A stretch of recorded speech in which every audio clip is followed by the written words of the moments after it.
మీ పేరు? రాఘవరావు. ఎక్కడ ఉంటారు? ఇక్కడే ఉంటాం మల్కాజ్గిరి. మీ ఎమ్మెల్యే ఎవరు? ఎమ్మెల్యే పేరు రాజశేఖర రెడ్డి గారు. మీ కార్పొరేటర్ ఎవరు? కార్పొరేట్ తెలియదమ్మా. అయితే ఇప్పుడు జిహెచ్ఎంసీ ఎలక్షన్స్ వస్తున్నాయి కదా అంకుల్, మీ ఏరియాలో ప్రస్తుతం ఎలాంటి సమస్యలు ఉన్నాయి? సమస్యలున్నా ఆయన దగ్గరుండి రోజు రోజు నడిచి వచ్చి తిరుగుతూ సాల్వ్ చేసుకుంటూ పోతాడు ఆయన. అందువల్ల ఈ ప్రాంతంలో అభివృద్ధి పనులు జరుగుతున్నాయా? జరుగుతున్నాయి బాగా. ఏ విధంగా ఉన్నాయి అవి?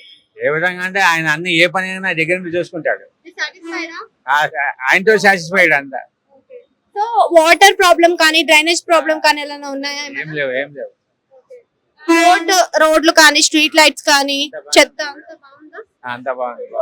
మరి జిహెచ్ఎంసీ ఎన్నికల్లో సరే మరి ఎవరు వస్తే బాగుంటది అంటారు? మరి ఈయన ఏ పార్టీ అయినా ఆ పార్టీ అయినా వాళ్ళు అదేది బీఆర్ఎస్.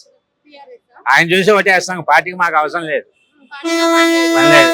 ఇప్పుడు పార్టీతో పని లేదు, అభ్యర్థితో పని అని అంటున్నారు కదా, మరి అభ్యర్థి వేరే పార్టీలోకి వెళ్తే చేసి ఆయన ఎందుకు వెళ్తాడు?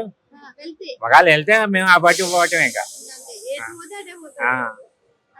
మరి డెవలప్మెంట్ వద్దా మీకు? డెవలప్మెంట్ ఎందుకు కాదు, ఆయన సొంత డబ్బులతోనే చేస్తాడు, మాకు ఆ బాధ లేదు.